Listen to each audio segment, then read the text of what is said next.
Sabor Svetog Jovana Krstitelja Jovandan jedan je od praznika posvećenih svetitelju i proroku koji je najavio dolazak Spasitelja i krstio ga na reci Jordan. Proslavlja se 20. januara u svim hramovima Srpske pravoslavne crkve i u pravoslavnim domovima kao jedna od najčešćih srpskih slava. Prema predanju mnogi su mislili da je Jovan obećan Mesija, ali je on, prepoznavši Isusa kada je slušao njegove prve javne propovedi, rekao: "To je jagnje Božije koje uze na sebe grehe sveta."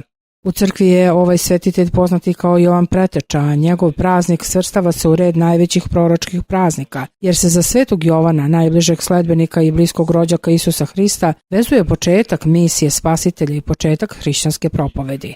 Ovaj praznik se slavi posle bogojavljenja kao sećanje na krštenje Isusovo i ulogu svetitelja koji je pripremao narod za novu veru. "Ja vas krštavam vodom, ali onaj što ide za mnom jači je od mene.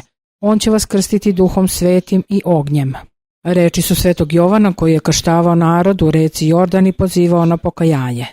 Na pravoslavnim ikonama Sveti Jovan je najčešće predstavljen sa krstastim štapom u levoj ruci i natpisom "Pokajte se, jer je blizu Carstvo nebesko." Od mladosti je bio posvećen veri i kao branilac javnog morala suprotstavljao se razvratu rimskog društva koji je u njegovo vreme dostigao vrhunac. Sveti Jovan je javno osudio i cara Iroda Antipu koji je preoteo ženu svom bratu Filipu. Carica Irodijada je, kaže predanje, nagovorila ćerku Salomu da od Iroda zatraži glavu Jovanovu. Zanesen Salominom igrom, Irod je naredio pogubljenje Jovana Krstitelja. Ovom događaju posvećen je poseban praznik poznat kao usekovanje glave Jovana Krstitelja koji se slavi 11. septembra, a na ikonama se slika svetitelj koji u desnoj ruci drži svoju odsečenu glavu. Za ovaj praznik vezuje se, kako je zapisao sveti evanđelista Luka, i događaj prenošenja ruke svetitelja u Antiohiju i Sevastije gdje je pogubljen.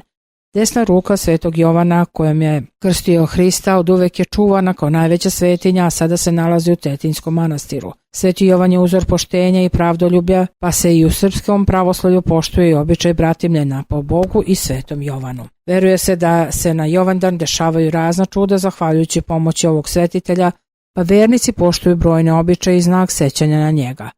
Tako, na primjer, ne uzimaju u ruke nož, deci se na ovaj dan ne daje ništa što je crvene boje, ni jabuka ni sok.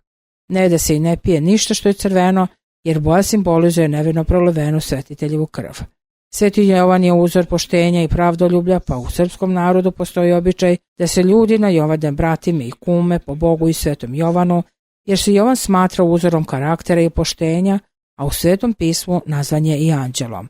Sveti Jovan je mnoge preobratio u hrišćanstvo, a njegova glavna poruka "Volite jedan drugog" postala je jedno od glavnih načela hrišćanstva koje se sačuvalo do dana današnjeg. Hvala što pratite naš kanal. Balkanka Serbika zna. Lajkujte i pretplatite se na naš kanal.